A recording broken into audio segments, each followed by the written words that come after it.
안녕하세요. 김동섭입니다. 8월 19일 아침 시황 하도록 하겠습니다. 오늘 새벽에 끝난 미국 시장은 전일에 이어서 하락으로 마감하는 모습이었습니다. 장 초반에는 큰 변화가 없었고요. FOMC 의사록 공개 후에 주가가 급격하게 하락하는 그런 모습이었습니다. 이틀 연속 하락세를 보이는데요.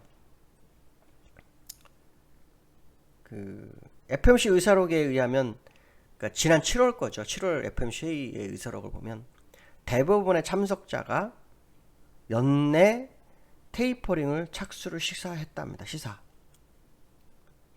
저는 사실은 이걸 보면 그냥 웃었습니다. 왜 웃었냐면, 아니 시장은 그럼 테이퍼링을 오래 안 하길 바랬단 말인가? 라는 생각을 했습니다. 왜냐하면 불가능하죠. 2023년도 초에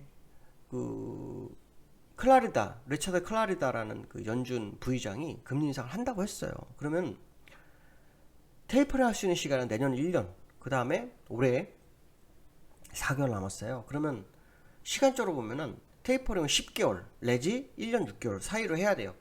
그러니까 좀 빡빡하게 타이트하게 갈 거냐, 느슨하게 갈 거냐 싸움이거든요. 그러면 당연히 올해 금리 인상, 테이퍼링 할 가능성이 굉장히 높아지는데 이거를 생각 안 했었다 시장은?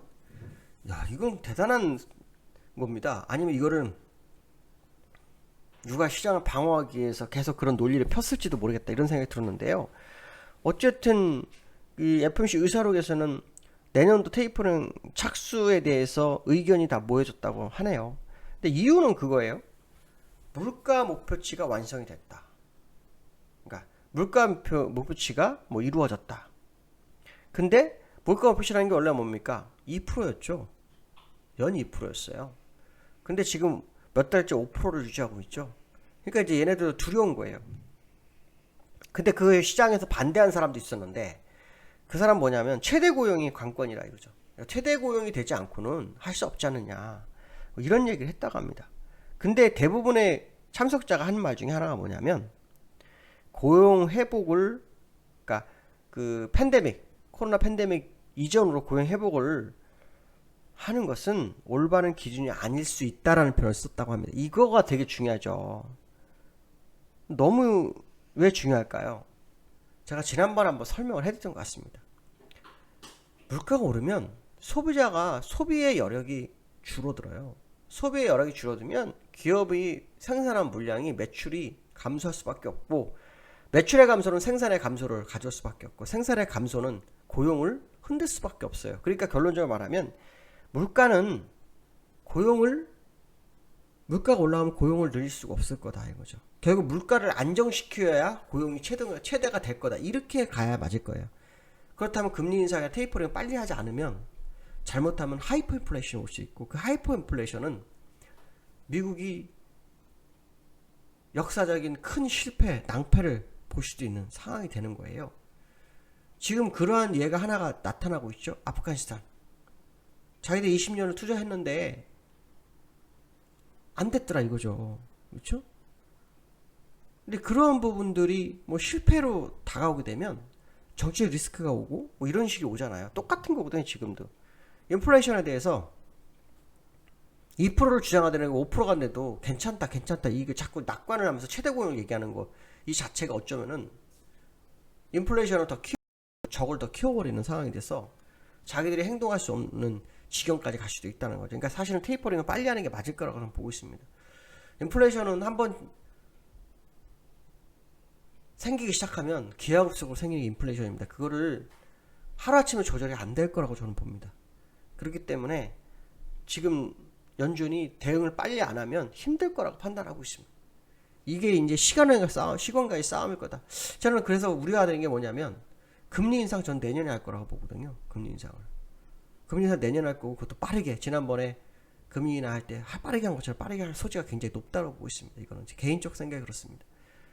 인플레이션이 예상 밖으로 증가가 심해지면 방법이 없거든요.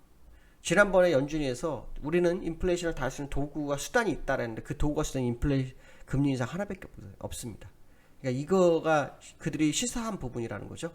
그렇기 때문에 아마도 테이퍼링 9월 잭슨홀 미팅에서 뭔가 로드맵이 나올 거다. 실마리를 확실하게 제공할 거라고 보고 있습니다. 그러니까 다음 주에 답이 나올 거다. 이렇게 해석을 좀 해볼 필요성이 있다. 이렇게 보시면 될 것 같고요.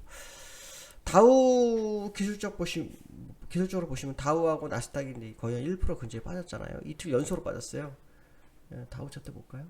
다우 보시면 이틀 연속으로 빠졌죠. 자, 전날 아랫꼬리도 메워버리고 빠지는 그런 상황이 돼버렸고요. 그 다음에 주봉으로 보면은 요 선에 갇혀있는 그런 상황이죠. 변곡점에서 움직이고 있다. 이렇게 보시면 될 것 같고, 나스닥도 역시 또 빠졌죠. 그렇죠? 일봉으로 보면은 이렇게 쭉 빠져서 기준선 수평까지 왔죠. 이번 주부터 앞으로 2주 안에 변곡점이 있어요. 다. 저는 이제 잭슨 미팅 중심으로 생각하는데 시장이 좀 빨리 움직이는 과정이 아닌가 이 생각이 굉장히 드는데요. 좀 주의를 기울여서 나쁠 게 없는 미국 시장의 모습이다. 이렇게 보시면 될 것 같습니다. 자, 두 번째로는요. 어저께 원달러가 1170원으로 하락을 했어요. 이걸 가지고 시장에서 막 추세 전환, 뭐 주가 저가 매수의 기회, 뭐 이런 뉴스가 제법 있더라고요. 그래서 깜짝 놀랐는데 원달러는 어저께 1168원에 끝났죠. 여기한주에서 1170원에 끝난 걸로 보이는데, 그 본장보다 여기한율보다 본장이 더 중요하다고 제가 말씀드렸던 걸 기억합니다.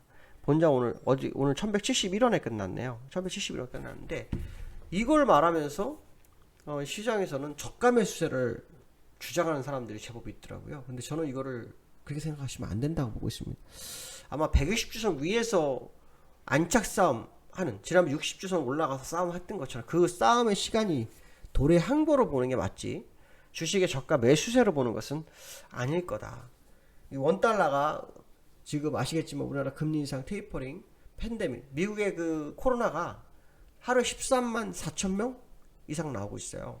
이거 예전에 그 코로나 최초 때와 거의 비슷하게 수준으로 가고 있는 상황이라서 사실은 이게 자꾸 달러가 국내에서 나갈 수밖에 없는 구조로 가져가고 있는 상황이다. 이렇게 보시면 될 것 같고, 어저께 수급에서 외국인이 선물을 좀 샀어요. 그러니까 또 이걸 가지고 굉장히 해석을 많이 하려고 하는데, 이거 오늘 그 윗그레 만기잖아요. 윗그레 만기 영향이 굉장히 큽니다. 윗그레 만기에서 기관들이 포지션상으로 좀 상방을 잡아놓은 게 있어서 외국인들이 선물로 대응을 안 할 수 없는 그런 상황 정도로 해석하시는 게 맞겠다라고 보시면 될 것 같고요. 지금 그 원달러는 주의가 상당히 많이 필요한 거고, 이제 어쩌면은 정배를 시작하는 국면에, 초기 국면에 접어든 걸로 해석하는 게 더 정확하지 않을까, 이렇게 말씀드리고 싶습니다. 자, 세 번째로는요, B2입니다. B2. 사상체제의 B2 속에 반대매매 급증한다는데, 이 반대매매라는 것은 그 하한가로 나오는 거죠. 하한가로. 작년에는 그 반대매매가 나오기 전에 사전에 그 전화를 줘서 상의를 해서 시간을 좀 더 줬었는데, 요즘은 좀 아닌가 봅니다. 반대매매가 나온다, 뭐 그런 얘기를 하는 거 보니까요. 근데 B2가 얼마가 늘었냐면 25조 원이라고 합니다. 25조 원.